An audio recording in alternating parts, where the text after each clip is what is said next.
So it's Sunday, and I last spoke to you yesterday, but today I continued the chronological Bible. Again, I'm not putting makeup on and getting ready for this. This is just me talking. And so I'm doing the chronological Bible, and I just finished 2nd Chronicles, 2nd Kings, Jeremiah, Isaiah, and I just read the book of Habakkuk. I had been doing all those things over the past month, and Habakkuk was presented today. And in my Bible, I use the Spirit-filled Bible. There's these great pages called Truth in Action on page 1288 and 1289. And I really liked the second one. It's under the topic of walk in faith, and it says, it refers to Habakkuk 3:17 through 19. It says, understand that it is acceptable to acknowledge the difficulty of your situation. Yeah, you think? However, like Habakkuk, focus your attention on God rather than on your circumstances. Remember that circumstances will change, but God remains the same. Put your hope in God's ability to save you. He is present with you in even the most difficult times. Choose to rejoice in the Lord regardless of the way you feel. Trust that He will enable you to overcome. And it references 1 Corinthians 10:13 and Hebrews 4:16. I can't imagine a more difficult time in my life. I mean, there may be in the future a sickness or a disease between myself or Natalie, and that might be worse than my marriage falling apart. 15 years to my sweetheart Mark, but I do accept that it is God's will for me, and I do accept that He has something better for me, and I absolutely know that to be true. I can feel it because I'm not in even when I get desperate, and even when I get hurt, like the deep hurt, like I'm being rejected by Mark, it doesn't matter. It's okay, because I also feel at that same time that God's got something better in store for me, and that I have done everything I possibly could to honor Him and to see this thing through. And as of right now, and things may change, but as of right now, I don't see a way of anything else other than divorce. And the people who love me are okay with that too. They want me to be happy, and they want me to move towards that. I've actually been putting it off for a little while because I just wanted to see, more things through. But I put my hope in God's ability to save me. What does saving me look like? Well, He already has. He put me into a beautiful place.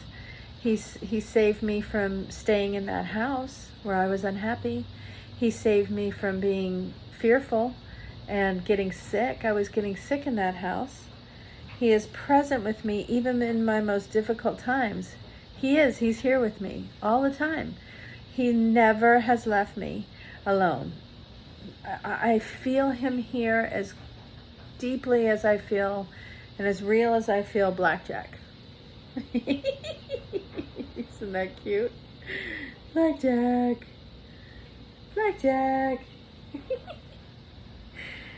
He's more real than blackjack, actually, because He created all of this.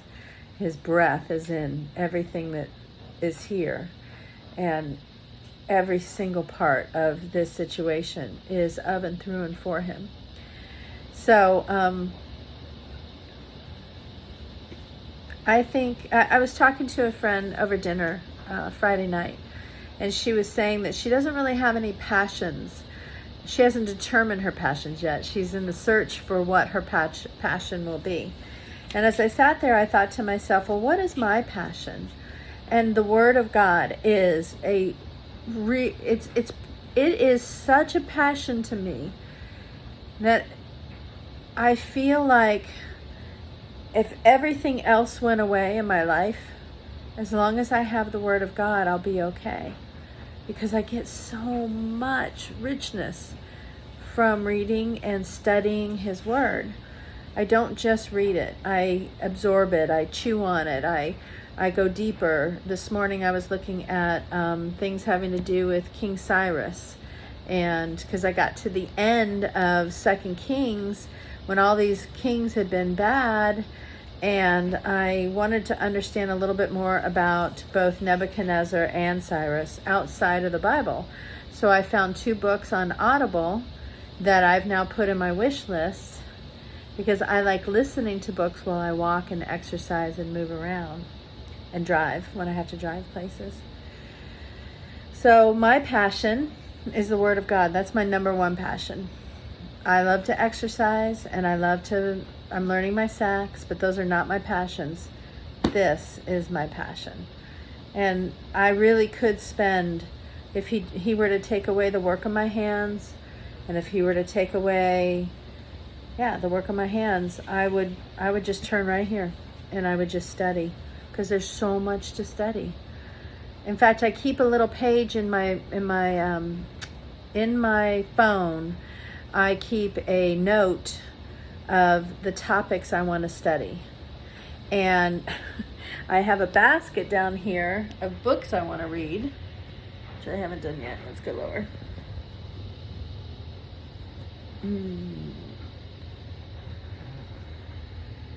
Yeah, these are all the books and journals that I want to get a hold of. And I have more over there. Those are the ones I've read that I treasure, that I probably would take with me in the van. And I'm preparing for the van. You know, that's part of this blog, and I don't know if anyone will ever see it. I really don't care. But I've taken my big house, 2,500 square feet, and I've moved it down to 500 square feet. This is my little place. It's awesome. My bedroom in there. Love my kitchen. I love my kitchen. If you've ever had a big kitchen and you move to a little kitchen, it is awesome. Here's my office, my porch. So I'm moving towards the van. I have some work I need to do on that, my preparation, so maybe I'll blog on that. So I hope this is an inspiration to someone.